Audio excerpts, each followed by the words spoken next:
Deus abençoe, meu irmão. De antemão, já quero agradecer pela presença daqueles que estão participando aqui pela primeira vez do nosso canal. Tá? Esse é o Culto de Jovens do canal. Seja muito bem-vindo. Essa é a sua casa. Esse é o momento da palavra. Eu gostaria de chamar a nossa amada e querida pastora Liz. Ela vai conduzir o momento da palavra para o seu coração, que a palavra hoje vai ser recheada de poder. Amém? Deus abençoe a todos.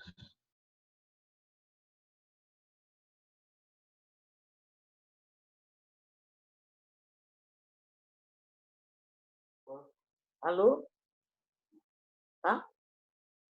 Tá aparecendo. Deixa eu aumentar aqui. O som tá baixo. É eu que baixei. Tá bem? Tá saindo o som? Tá ótimo, pastora. Tá ótimo? Tá certo, amados. Boa noite. Paz do Senhor. Para aqueles que não me conhecem, né? Eu sou a pastora Liz. É um prazer, né? Estar aqui com vocês. Vamos fazer uma oração, né? Já alguém já orou?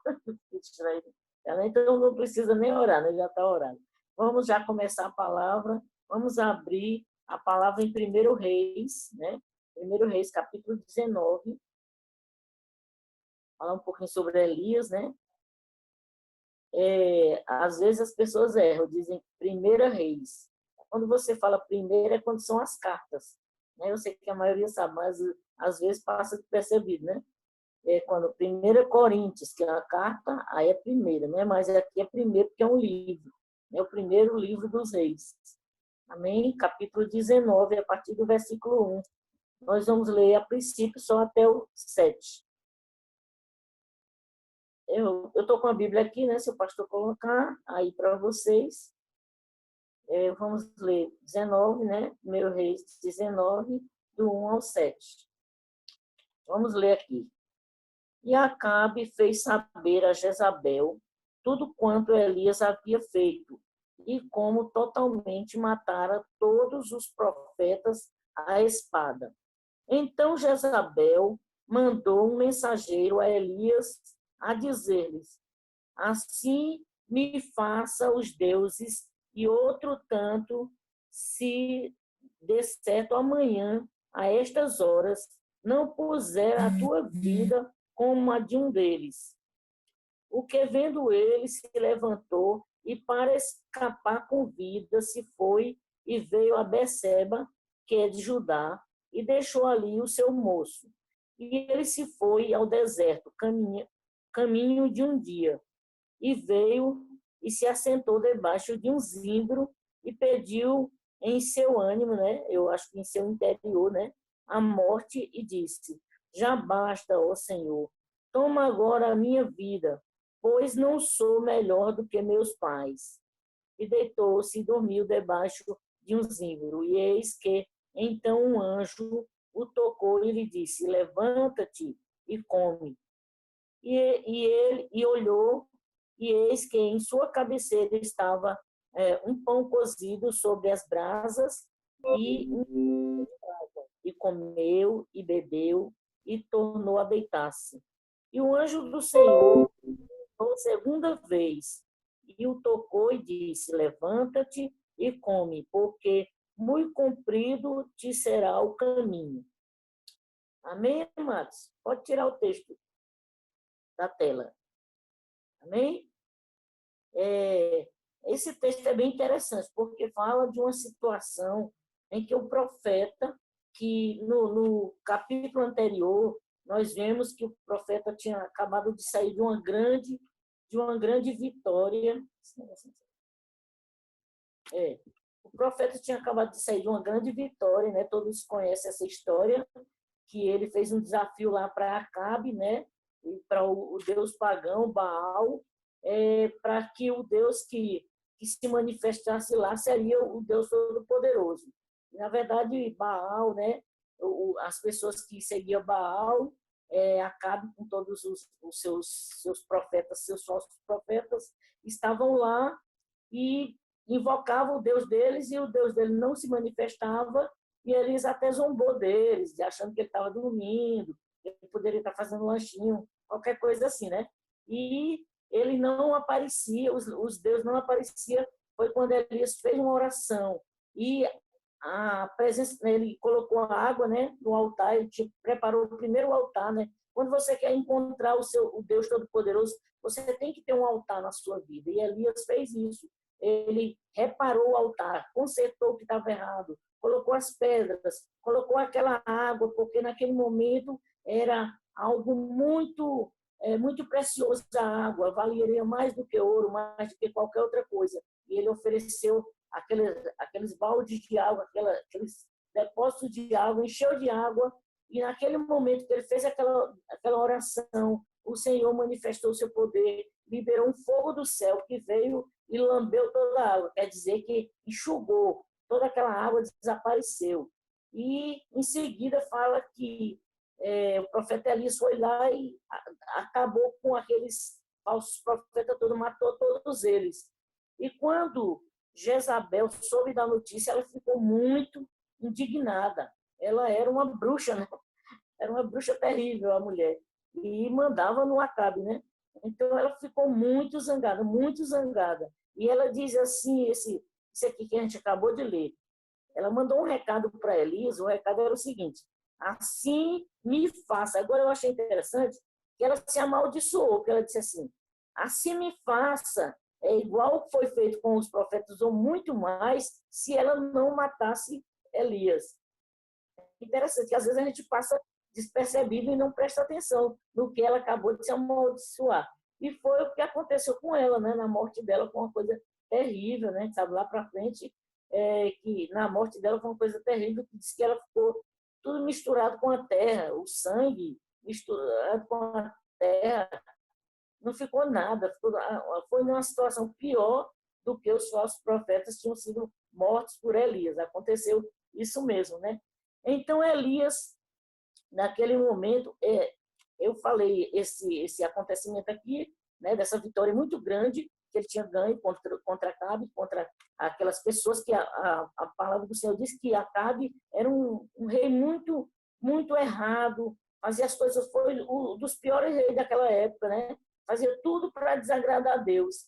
E as pessoas também estavam seguindo aqueles Balaíns, sei lá, aqueles deuses pagãos, Baal, né? Seguia todos esses deuses que não agradavam a Deus, que não tinha nada a ver com Deus, né? E eles seguiam essas coisas, faziam altares, levantavam postes, né? Nessa época, e fazia tudo que desagradava a Deus. Por isso que Elias agiu dessa maneira e venceu, né? E saiu de uma grande vitória.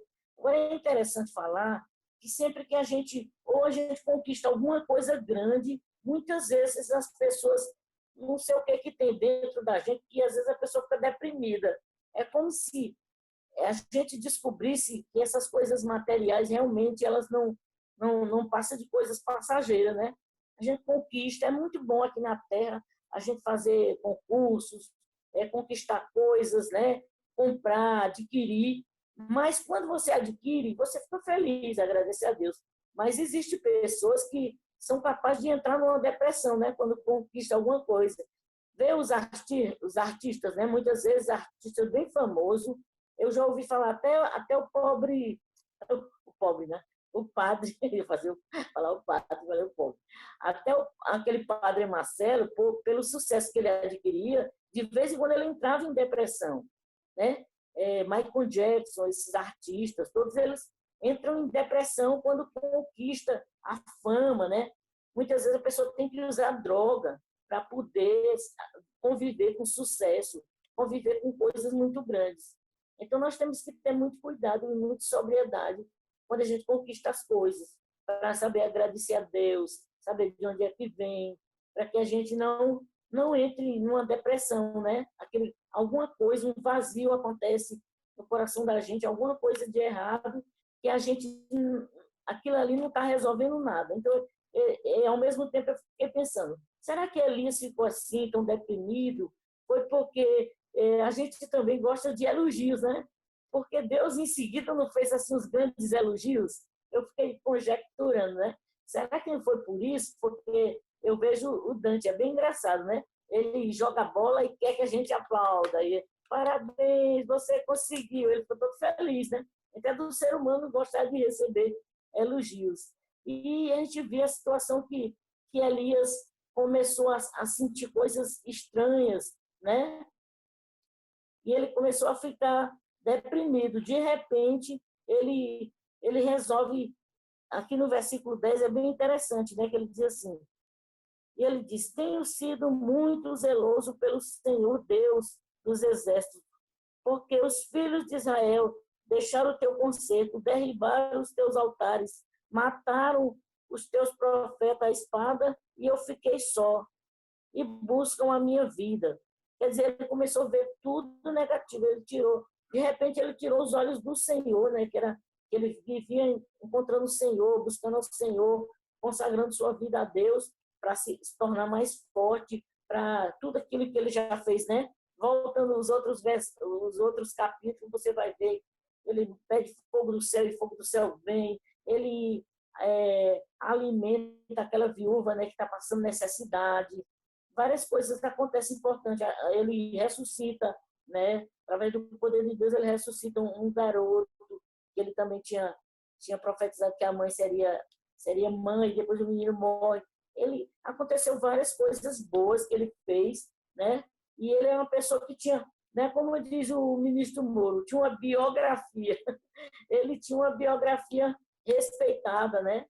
Então ele estava no topo. E agora essa conquista foi a maior, porque pegou aquele monte de profeta, de inimigo, e matou todos eles. Mesmo assim, não foi motivo de alegria, motivo de satisfação. Ele foi, de repente, deprimido. Aí, quando ele sabe dessa notícia que Jezabel vai atrás dele, na mesma hora o cara, né, um cara que matou um monte de gente, de repente está morrendo de medo da mulher, né? Eu acredito que não era ela mesmo que ia matar, ia mandar os comparsas lá, né, os soldados que ela tinha para fazer isso, né? Então, acredito que ele está com medo de uma mulher, que ela não ia entrar nessa guerra sozinha, ela ia mandar alguém fazer isso. Então, ele fugiu. Aí a Bíblia diz aqui que ele peraí, deixa eu ver aqui, vamos ver aqui o versículo que eu gostaria de ler. No versículo 4 diz assim, e ele foi ao deserto caminho de um dia, e veio e se assentou debaixo de um zimbro, e pediu em seu íntimo a morte, e disse, já basta, Senhor, toma agora a minha vida, pois não sou melhor do que meus pais. É interessante, assim, a gente não encontra mais lugar nenhum que fale sobre os pais de Elias, mas, né, a gente não encontra em lugar nenhum na minha frente, que fale sobre os pais de Elias. Mas, assim, a gente vê que ele tinha alguma ferida sobre isso, né? Em relação ao pai dele, os pais dele ter morrido. Não sei se ele sentia culpa porque ele gostaria que os pais estivessem vivos, não sei o que era, mas ele disse que ele não era melhor do que os pais dele, né? Eu já vi alguns pastores, né? Não que eu queira criticar, né? Até falando assim que Eliseu tinha raízes e Elias não tinha, mas aqui fala que ele tinha pai, seus pais, né? Quer dizer, pai e mãe. Aí ele falou assim, não adianta ter tudo isso, quem sabe ele queria dizer isso, não adianta ter essa conquista toda se eu não tenho meus pais aqui, né? Eu não sou melhor do que meus pais. E aqui no versículo 5 diz que ele deitou-se e dormiu debaixo de um zimbro, e eis que então um anjo tocou e lhe disse, levanta-te e come. E olhou e eis que à sua cabeceira estava pão cozido sobre as brasas e uma botija de água, e comeu e bebeu e dormiu e deitou-se, né? E tornou a deitar-se. A gente vê também que uma pessoa que está em depressão, a tendência dela é querer se deitar, né? A tendência dela, não sei porque essa coisinha fica na frente, amigo, do Zoom, viu? A tendência da pessoa que está em depressão é querer se deitar, né?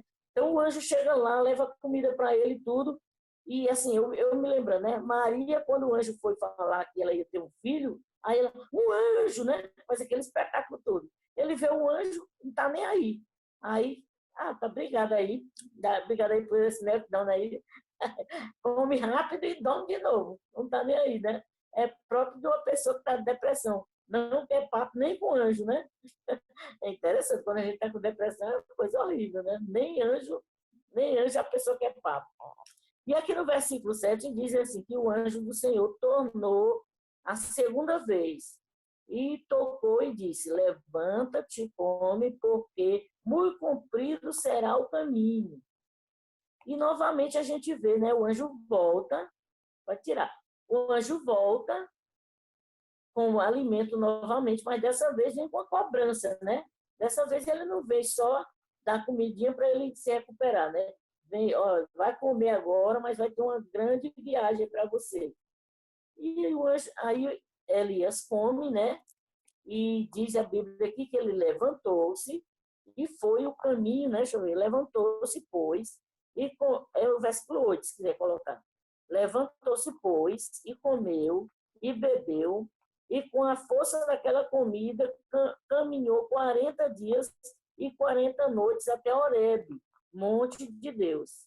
E ali entrou numa caverna e passou ali a noite. E eis que a palavra do Senhor veio a ele e lhe disse, que fazes aqui, Elias? Né? Então, voltando aqui. Ele levantou, foi, né? Viajou, aquela comida que ele comeu, deu era para 40 dias e 40 noites. Aí eu queria, meu Deus, eu queria uma comida dessa agora, porque a gente comia só uma vez e dava para 40 dias e a gente não ficava gorda, né? Não era legal uma comida do céu. Então, essa comida durou esse tempo todo, né? 40 dias e 40 noites. Isso também aqui eu quis trazer esse texto, porque ele fala também da quarentena, né? Então, Elias entrou aqui numa quarentena, né? Para fugir de Jezabel, né? E aí, diz aqui, ele entrou na caverna, né? É próprio de quem está em depressão querer se esconder, né? Quer voltar para o ventre da mãe, né? Diz que até o chupado de um dedinho assim, né? Freud fala que é uma regressão, é a pessoa querendo voltar para a barriga da mãe, porque está se sentindo desamparada, está se sentindo sem planos, sem projetos, né? De repente acabou os projetos dele, né? Ele ficou sem projetos, né? Até ali era onde a conquista maior. Aí ele entra na caverna. E a palavra do Senhor diz aqui, né? Eu não vou ler tudo porque senão vai ficar muito longo, mas diz que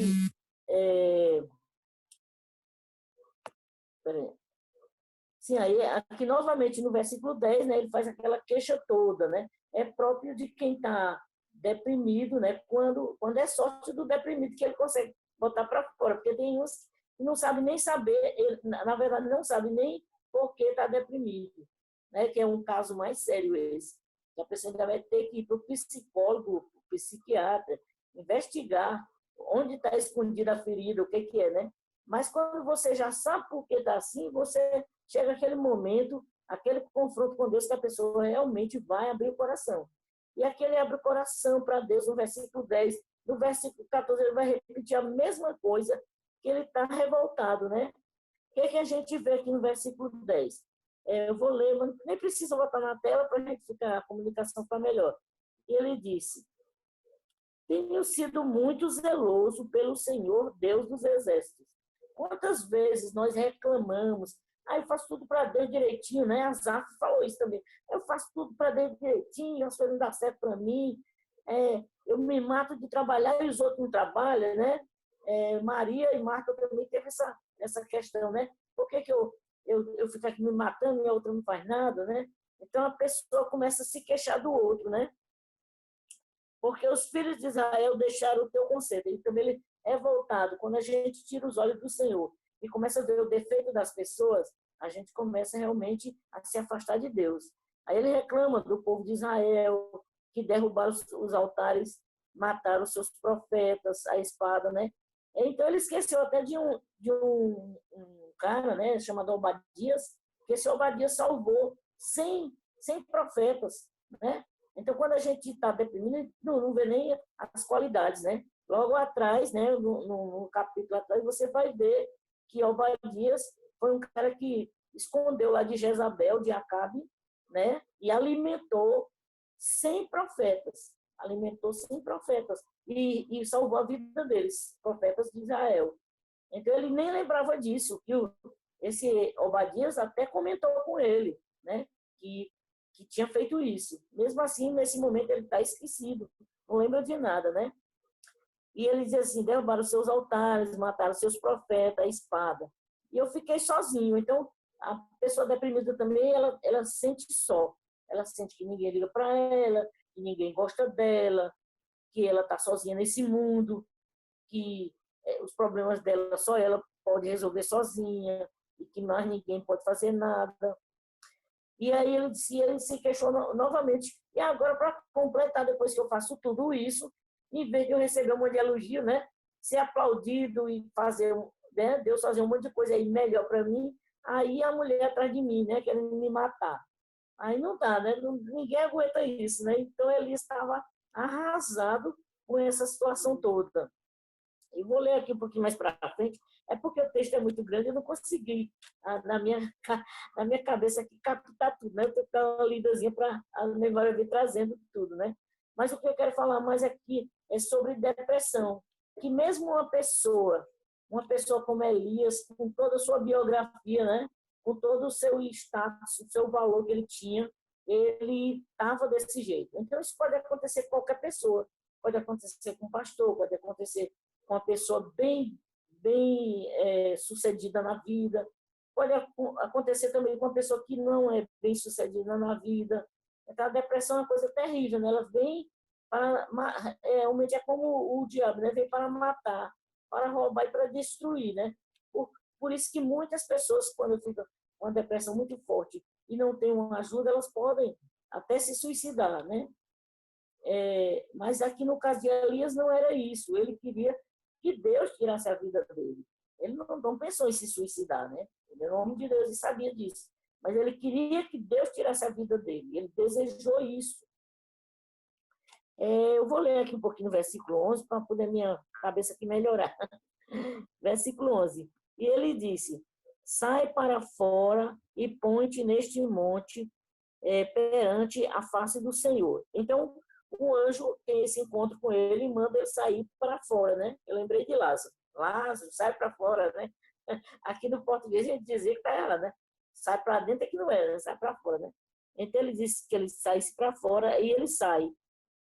Aí tem aquela situação, né?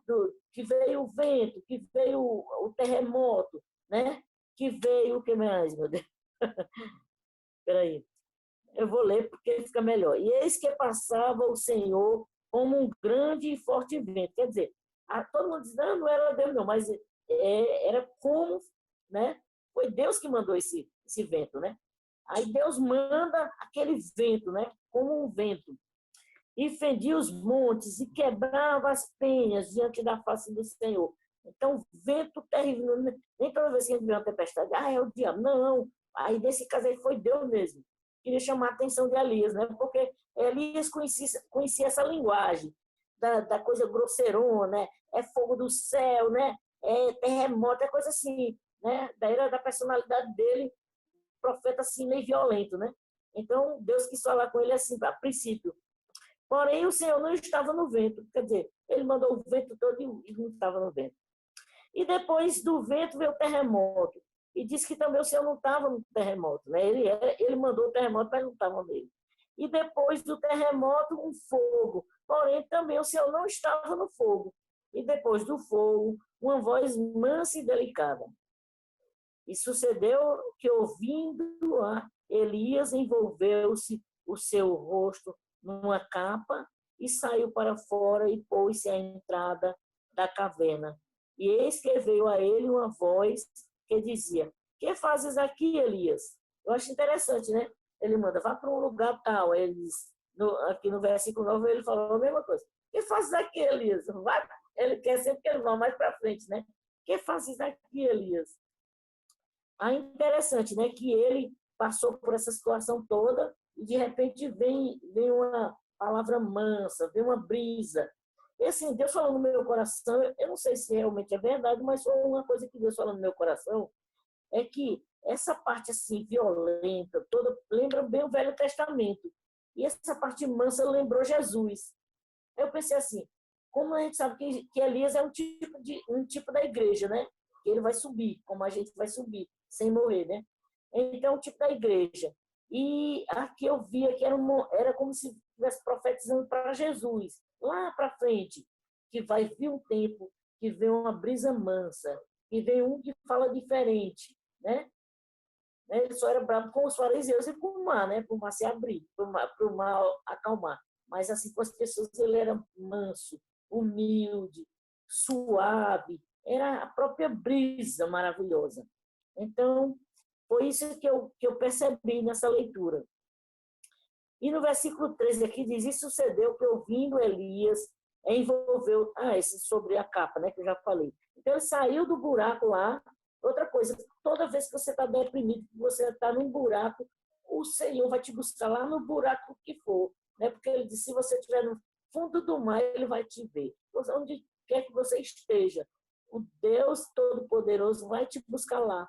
Então, Elias saiu daquela caverna que ele estava escondido, né, protegido, e ele disse, eu tenho sido, ele repete novamente a mesma passagem do versículo 10, reclamando que as pessoas abandonaram, que deixaram o conceito do Senhor, que mataram os profetas, que ele estava sozinho, né? A pessoa deprimida, ela sempre se sente sozinha, e sente assim, o meu problema, as pessoas não entendem, é só eu que posso entender. O meu problema é muito grande para você entender, né? A pessoa sempre acha que não tem solução, porque ela está deprimida. Então, ele repete no versículo 14 as mesmas queixas, né?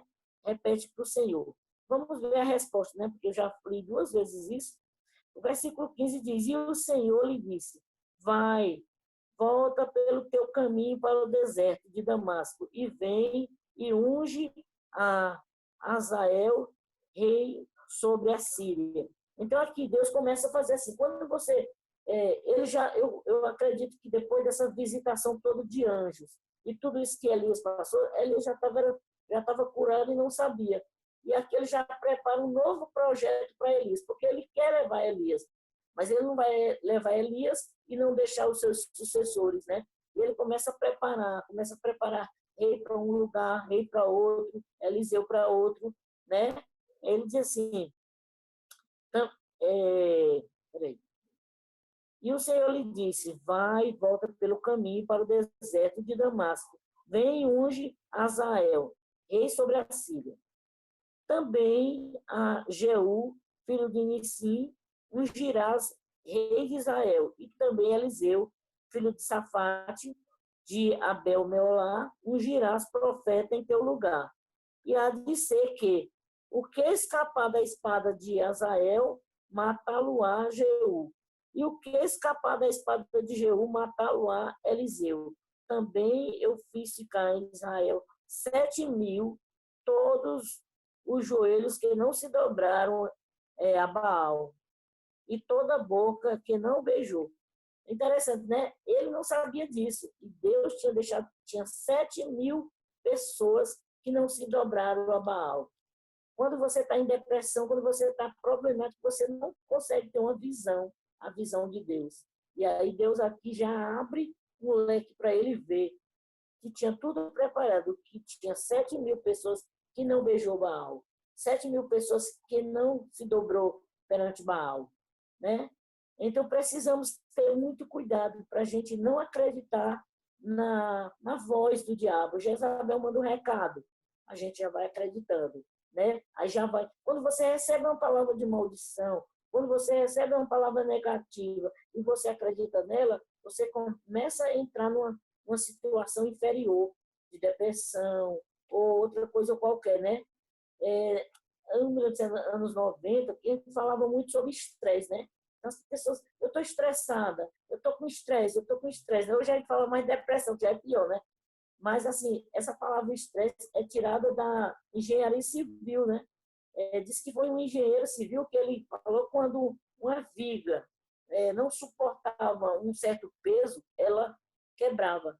Então, isso era chamado de estresse. Então, o médico tirou da engenharia civil essa palavra para usar na medicina, na área de psicologia, né? Sobre isso. Então, quando a gente está com problema, a gente assume responsabilidades acima daquilo que a nossa estrutura, a nossa psique aguenta, a gente pode ter uma quebra. Então, pode ser também um problema natural, né? Uma doença, uma patologia que a pessoa adquiriu por causa da consequência de um peso acima do que um ser humano, uma pessoa possa aguentar. Quem sabe aquele negócio de matar tanta gente para Elias foi difícil depois que o sangue esfria, você vai ver, meu Deus, eu matei tanta gente, né? A mesma pessoa sendo ruim, você vai sentir uma depressão, né? Então, acho que foi juntando tudo.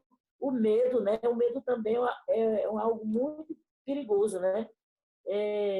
Uma vez eu vi uma moça na nossa igreja, uma vez ela desviou por causa do medo. Teve um pregador na igreja, eu disse, olha, tem que ter muito cuidado com o pregador que a gente traz na igreja. O pregador, eu sabia de algumas histórias dele, ele era um cara muito medroso. E ele pregou contra o medo, sobre o medo. E aquela moça se desviou com tanto medo que ela passava na frente do cemitério, tinha medo. Passava, tudo tinha medo, até que se desviou, não teve jeito. Porque eu disse, essa pessoa não tinha autoridade para pregar sobre o medo. E ela trouxe uma maldição para aquele lugar ali, para aquela pessoa que estava fragilizada, né? Então, a gente tem que ter cuidado com o que a gente fala. Se você fala uma coisa que você tem autoridade para falar. Não fale o que você não tem, né? Então, aí, vamos aqui, continuando, né? Como eu estava falando. Então, Eliseu recebeu essas visitações todas de Deus, e Deus começou a preparar um projeto. O projeto era esse: ungir esses reis, ungir Eliseu, para preparar Eliseu para o lugar dele, né? E como a gente sabe, né, na história aqui, eu não vou contar tudo para não ficar uma pregação muito longa, mas a gente sabe aquela outra história sobre Eliseu, quando ele pede, né, a unção dobrada de Elias, né? E sobre a carruagem, quando Elias é levado por Deus. Então, eu vejo isso, né? As pessoas que pregam falam isso, e é verdade que o profeta Elias é um tipo da igreja arrebatada, né? Então, ele sobe. E a gente sabe que nos últimos dias ele pode ser uma daquelas duas testemunhas lá do Apocalipse, que vai voltar, né? Que acredita que seja, né? Então, assim, é isso, né? A depressão, ela retira a sua visão de Deus e leva você a ir para um caminho perigoso. A sorte de Elias aqui, que Elias era um querido, né? Como nós somos os queridos de Deus. E Deus, ele nos quer tanto o nosso bem, que ele quer nos tirar de qualquer coisa que esteja nos levando para um caminho errado, nos levando para o abismo. Né? Pode ser uma depressão, mas pode ser outra coisa. Um pecado, uma tentação, algo que queira nos afastar de Deus. Ele desce, ele vai até onde você está, ele busca. Basta que você queira. O Deus que nos ama, o Senhor dos céus e da terra, o Todo-Poderoso, aquele que criou os céus e a terra, que fez suas criaturas, que nos fez tocando no nosso corpo, com suas mãos maravilhosas, para que a gente recebesse um modelo acarinhado pelas suas mãos. Esse Deus nos ama e quer que a gente não entre em depressão, quer que você não seja acometido por uma doença e se conforme, porque lá na cruz ele já levou as nossas dores, as nossas enfermidades. Nós precisamos buscar Deus. Quando a gente não tem fé, a gente tem que buscar Deus pedindo fé. Senhor, me diz como é que eu conquisto essa bênção, como é que eu saio dessa situação difícil. A gente tem que se submeter a Ele, sabendo que Ele existe, como a palavra do Senhor diz, que Ele fica, é como se Ele ficasse ofendido, né? Ele é galardoador, Ele é abençoador, e Ele se agrada daqueles que entram na presença dEle, vivem na presença dEle dessa maneira, acreditando que Ele pode, acreditando que Ele vai a fundo para lhe tirar do abismo, que ele já levou suas dores para que você não sofresse mais. Mas a gente não tem que, na primeira vez que você pede e Deus não dá, você já, Deus não me ama, Deus não me ama, né? Eu acho até que em alguns momentos aqui Elias devia pensar isso. Se ele me amasse, ele podia ter vindo aqui fazer uma festa, porque eu ganhei essa batalha para ele, e ele não fez tanta coisa, né? Então, aquilo ali foi com a ameaça de Jezabel, e ele se sentiu sozinho, ele começou a pensar coisas erradas. E é assim quando a gente entra no abismo, porque a gente começa a dar ouvido a vozes que não são de Deus, a vozes que são estranhas, né? Vozes que são estranhas ao nosso mundo, ao reino de Deus, né? Porque às vezes a gente pensa assim, que o reino de Deus é alguma coisa assim que você pode pegar, não, mas o reino de Deus está aqui, ó, na sua mente. Se você tiver esse reino de Deus na sua vida, você consegue tudo, você conquista tudo que você quiser. E o maior de tudo é ter essa brisa de Jesus na sua vida, ele vir encontrar você. Amém, amados? Então é isso, a palavra do Senhor diz isso para nós. Nós devemos buscar o Senhor enquanto se pode achar, invocar enquanto está perto. Às vezes as religiões estão aí oferecendo Deus, oferecendo coisas, mas a única pessoa que foi lá na cruz e pagou o preço com a sua própria vida para resgatar as pessoas, mesmo aquele que não aceitou Jesus ainda, ele faz o convite hoje. Você só tem direito a dar o reino dos céus se você receber o presente. Se eu te dou um presente, eu gosto de fazer essa comparação. Se eu pego um perfume francês caríssimo, maravilhoso, e digamos que eu dou para a Priscila, e ela, esse perfume é tão bonito, a caixa é tão bonita, não vou usar não, e aguarda lá no guarda-roupa.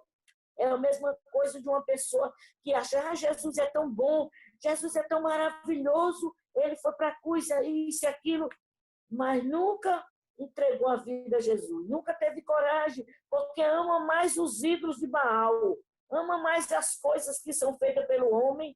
A Bíblia diz lá em Romanos que as pessoas passaram a acreditar mais na criatura. Criatura é uma coisa que é feita pelas pessoas, feita por Deus, quer dizer. Elas começam a acreditar mais na criatura do que no Criador, né? E aí pega aquela criatura que não é nem e transforma numa própria pessoa. A gente tinha um amigo que ele fazia umas estátuas do Padre Cícero, de qualquer um. Ele fazia estátua. E ele era um cachaceiro horrível. E depois ele dizia que aquilo ele era santo. Como é que aquilo é santo se foi feito pela mão do ímpio? E mesmo se fosse feito pela mão do santo, o santo já não faria isso, né? Porque não faria isso porque ele sabe que é errado, né? Então, assim, não podemos trocar o sacrifício de Jesus por um pedaço de gesso, por um pedaço de ouro, por um pedaço de barro. Essas coisas, a Bíblia diz que essas coisas não fazem nem bem nem mal, mas por trás delas se esconde o inimigo para receber adoração. Então, não se curve a um ídolo, porque nós só devemos adorar a Deus. Elias passou por tudo isso para destruir aqueles altos, aqueles ídolos, aquelas coisas, né? E depois estava aí deprimido. Mas você pode destruir no seu coração, porque não adianta você destruir, mas não destruir dentro de você, né? Tire, né? Se disper, né? Tira essas coisas que desagradam a Deus. Entrega teu caminho ao Senhor, confia nele, o mais ele tudo fará. Né? E a Bíblia diz assim, como escaparemos nós se não atentarmos para uma tão grande salvação? Isso quer dizer assim, se você não entregar sua vida a Jesus de verdade, você não vai escapar. Porque ele diz que nem os anjos que foram rebeldes, ele poupou. Né? Ele afastou eles para eles serem julgados ainda. Nem os anjos estavam ali pertinho de Deus. Eles resolveram que Lucifer era mais legal. E nem eles escaparam. Se nem os anjos escaparam, como você escapará? Se não atentar, se não valorizar, se não reconhecer uma tão grande salvação. Amém, amados? Então, mesmo nós crentes, vamos estar sempre reconhecendo e valorizando esse preço tão alto que foi pago para nos dar tudo que é bom, tanto no que diz respeito à vida natural como à vida espiritual. Amém? Graças a Deus. Alguém vai orar?